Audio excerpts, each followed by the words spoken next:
Hello, my name is Dante Alaman. I'm from OctoberPanicAttack.com, and I am here today to tell you about Field of Screams. What you're looking at right now is the Field of Screams Scream Pass VIP, which you can get for the cheapest VIP price we've ever seen.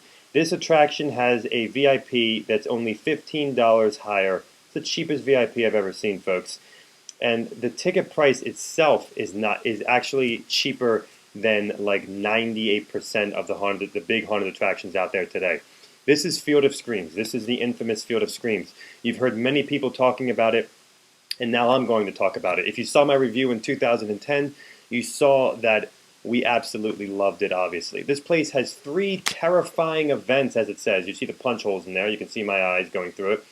Okay, you have the Haunted Hayride, you have the Den of Darkness, and you have the Frightmare Asylum. This place looks like a... It looks like... I don't want to say a carnival, because it's not a carnival. Frightland is a carnival. You know, I want to say that this place just looks like a place that you'd want to hang out at, even if you weren't doing the 3 attractions. And as a matter of fact, you can. You can actually get into this place without paying anything and just hang out and eat food and hang out with your friends. They have major events like every night. The night we went, they had a skateboard competition with a half pipe there and a DJ. They always have somebody on a stage either doing hypnosis, it seems, or magic tricks or electrocuting the crowd. There's people shooting t-shirts out into the crowd. There's a speaker system that completely surrounds the food area. Where you can hear everything that's going on. There are actors rampaging through the crowd constantly on stilts and doing crazy garbage, scaring everybody. You're going to hear chainsaws like crazy, but I'll get back to that later.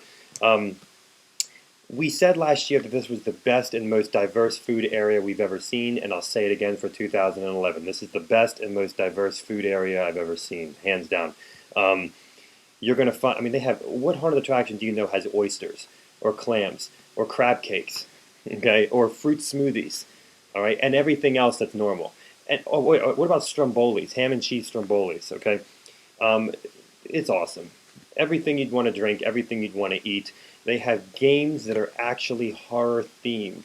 Most or all Halloween attractions, if they have games, they're not Halloween themed. This place has games that are Halloween themed. We didn't see the horror arcade this year. I don't think it was here this year, but last year they actually had a horror arcade. And you can also get pictures in horrifying environments. They have a great section to buy stuff. They have great merchandise that's cheap.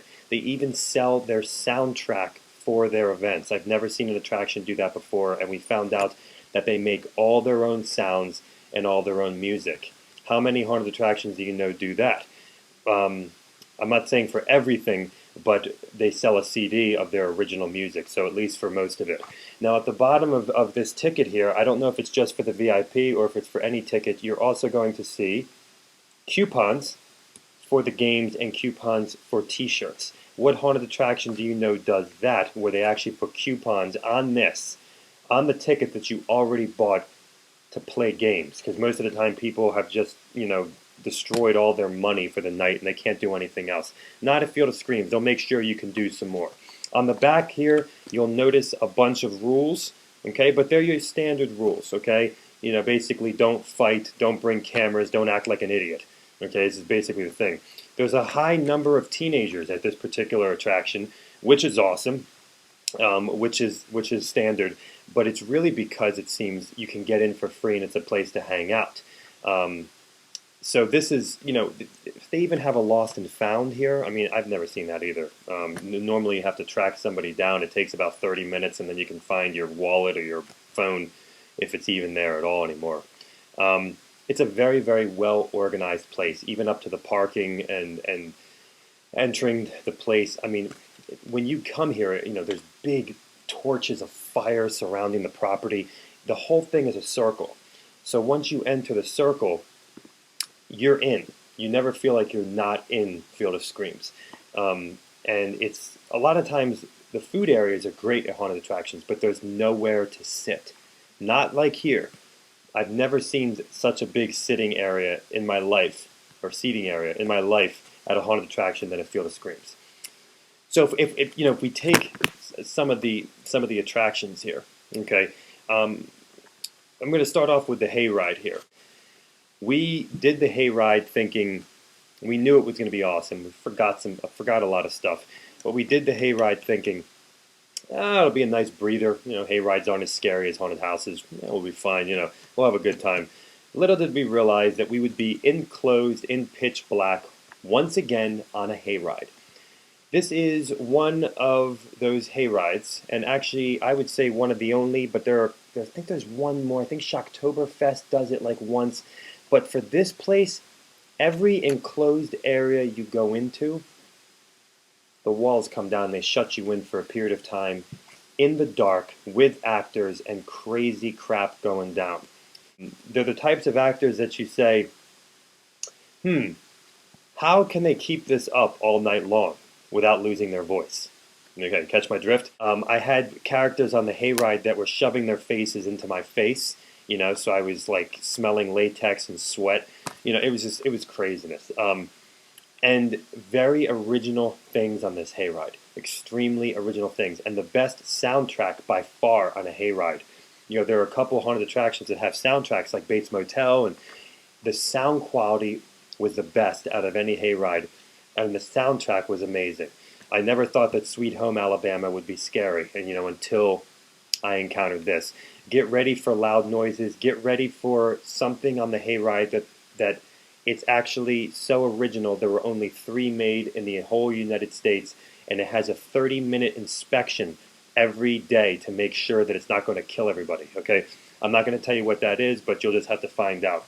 There's also a movie that is shown on the hayride. I'm not going to say anything about that either. They changed the movie from last year. Awesome. The sets are original. The actors are crazy, especially, I think it was a clown area on the hayride. It was complete chaos and insanity. They were everywhere. Jumping on the hayride, jumping towards the hayride. They do touch you on this hayride, so get ready for that.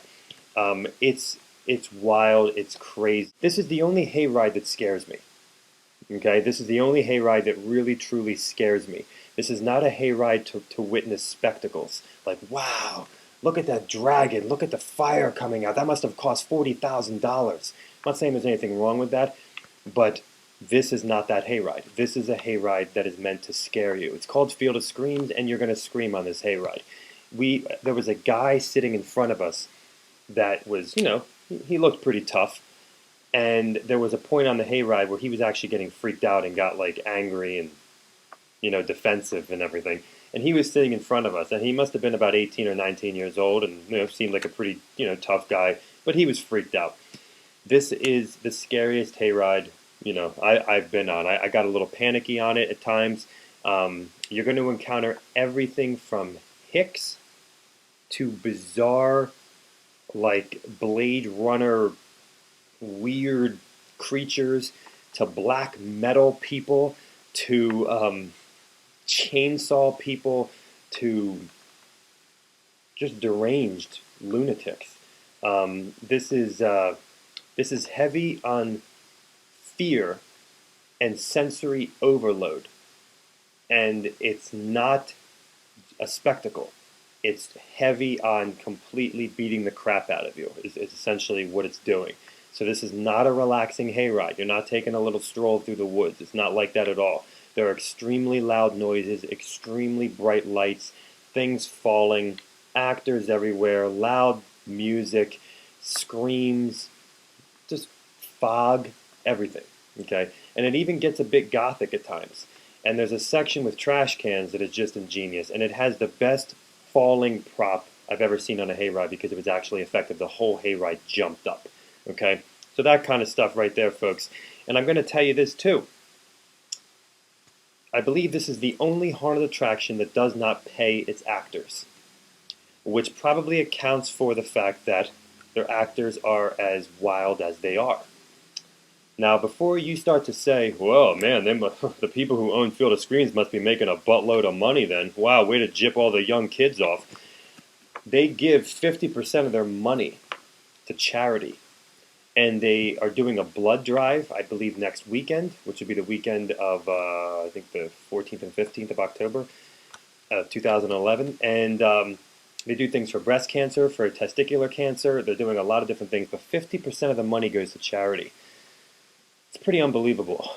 And they don't pay their actors. So their actors are there because they want to be there, not because they're being paid $5 an hour and they needed a job. Okay? So that is a big, big difference for Field of Screams as opposed to any other haunted attraction around. Never heard of volunteer workers, and never heard of that much charity being given. If that is the haunted hayride, okay? I suggest for the haunted hayride in particular that you get the VIP. Every time we've been there, even on a Sunday night in September, when it was dead, the hayride had a huge line. Okay, their hayride has a huge line, and it seems like it always does. I suggest upgrading $15 for the purpose of the hayride.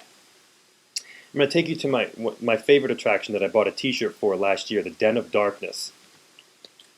You'll see it right there in the middle. Okay, with the guy with looks like a cloth skull on his head. The Den of Darkness. This is the only attraction we know of in the United States of America where you actually crawl.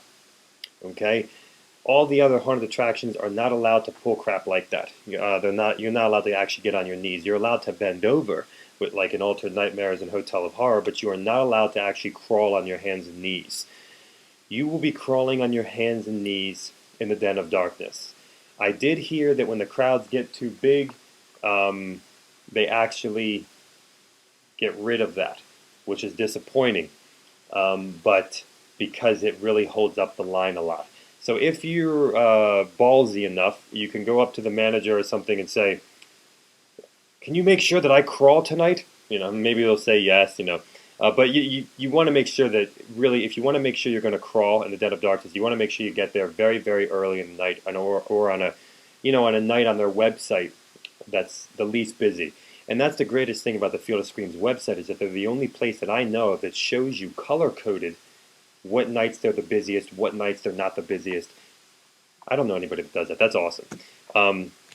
So the Den of Darkness, just listen to the title.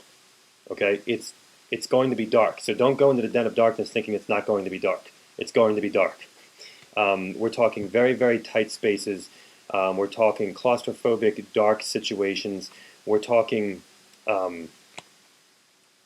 being in very disorienting darkness too, where you are not going straight in the darkness. You don't even know where you're going. And you're getting confused and you're going in circles and you might panic for a second.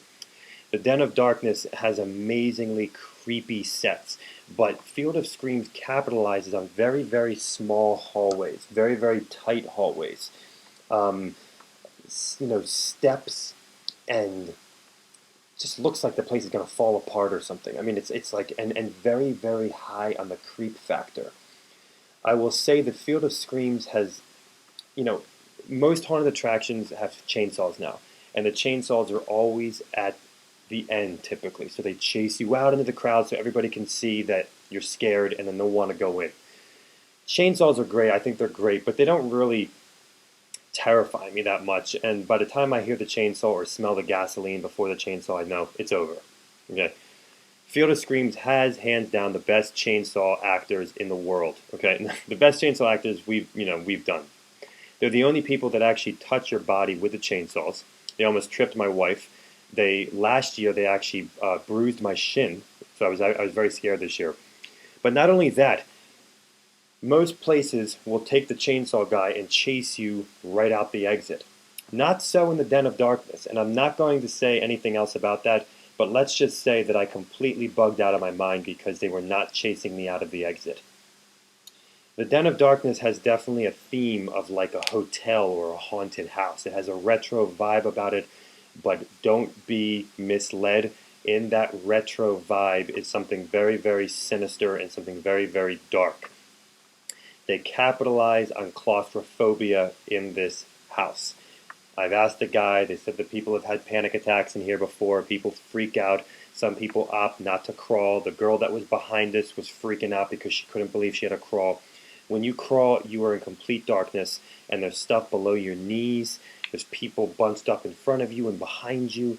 This is not for the the tame at heart here. I mean, this is something that's pretty it's pretty crazy, and they're definitely able to do things at this place that other haunted attractions aren't able to do. And these are real old structures. These are real houses that have been there. Um, they've been there for many, many years, and so they didn't build these structures for these attractions. These structures were already there. You will not be able to see the Den of Darkness until you actually get in line for it and start, and go in.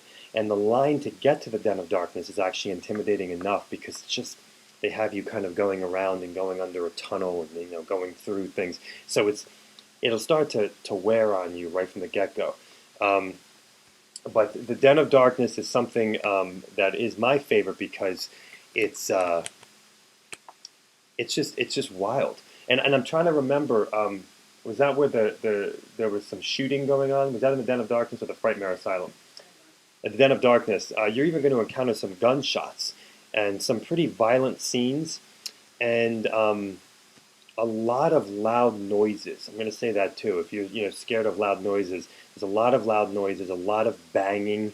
Um, the actors are of the variety, and this goes through Frightmare Asylum and the Den of Darkness. The actors are of the variety of they are everywhere. They are constantly screaming, and they're running around, and they're touching you with implements and instruments, and they're threatening you. And then some of them seem like they're not completely in character, maybe, but they're instructing you to do something. So it's like it's very bizarre. Like they're all over the place. There's actors everywhere, and the actors take like young and old. They're everywhere. They're at all age levels too. You're going to see some young people in here. You're going to see some older people in here. Um, the Den of Darkness is very, very tight. It's very, very crowded. In terms of the hallways and everything. So just kind of get ready for that. And there are some very big surprises when it comes to some things that the actors do. There's these medical areas in the Frightmare Asylum that are so chaotic and disturbing. The screams and the sounds and the banging and the touching and the drilling and the gore. It was crazy. It reminded me so much of the first 5 minutes of Devil's Folly in Allentown. It was chaos, total chaos. And this is a section two. It's just there's creepy things. And get prepared for darkness and sensory overload and strobe lights that are going on way too freaking long. And floors that seem to be moving. I mean, like almost like a fun house type vibe, but a little bit more violent. And creepy closets and rooms and a creepy clown section. I mean, it just starts to get crazy. I will say that, they even use smell. It was nauseating. I almost vomited, but then I almost vomited because I was dizzy. I mean, it's too much. It was crazy. It was dirty and filthy, and there were psychos, going back and forth like this, and the people going crazy, and it was just madness. So it was crazy. We did the Den of Darkness first, and then the Frightmare Asylum. And I told my wife that I felt like I just got the crap beat out of me. Not because they were punching me or anything, but it felt like after you were just in a fight. My head was spinning, my eyes couldn't focus, I could barely drive home. I was a mess, I was like sick, I was dizzy.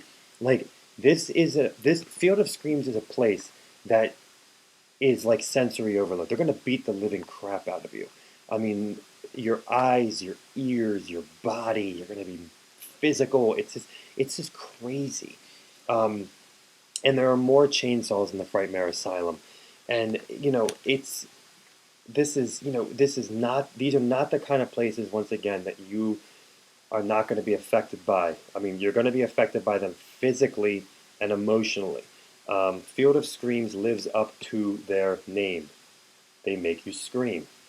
Okay? You will encounter claustrophobic situations, and I think that's something that they rely on heavily at Field of Screams is claustrophobia, claustrophobic situations. All three attractions are amazing. Okay? All three attractions are amazing. And these are the types of attractions that you're going to get great sets, great creepiness, great old, like dirty types of rooms and weird areas. It has like a just like kind of a weird, like a dirty, dark, smelly, grimy type of vibe, you know? And plus you're like hot and you're sweaty because there's so many people in there, including the actors, and it's just like it's sweaty and smelly and ugh.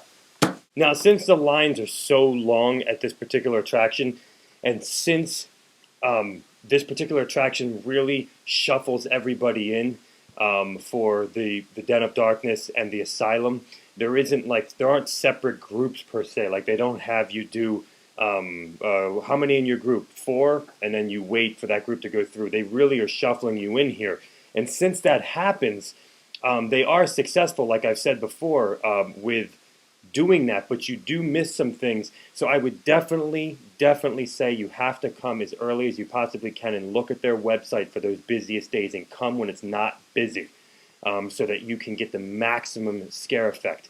I know it's probably extremely difficult for this attraction because of the large crowds that they get to be able to do that. How many in your group? 4. The 4 go in, everybody else waits. I know it's probably very difficult to do that, ideally, but just know that that won't be happening when you go to this attraction ahead of time, so that you're not shocked when you're there. If you get to VIP, the VIP is awesome for the hayride. It's awesome for the Den of Darkness. It's a little tricky for the Frightmare Asylum because it's really up to you to kind of butt in front of the general admission people. So it made us feel like a little bit weird, but just know that for the Frightmare Asylum, it's up to you. For the other ones, the attendants put you in first. But for the Frightmare Asylum, there was still a wait for the VIP because we were kind of butting in front of the other people. These things aside, know that ahead of time when you're coming to this attraction. Take heed to those busiest days. The people that work at Field of Screams, they're amazing people. They're passionate. They're not money-hungry people that are just doing this because they want money. They're doing this because they love making haunted attractions. We met some of the staff that construct these attractions, and they're doing it because they love attractions. Some of them are getting flown out to Los Angeles to work on other people's haunted houses. And they're just very, very good-hearted people making extremely evil things for you and I to walk through. And they're extremely kind-hearted people that are beating the crap out of you and I.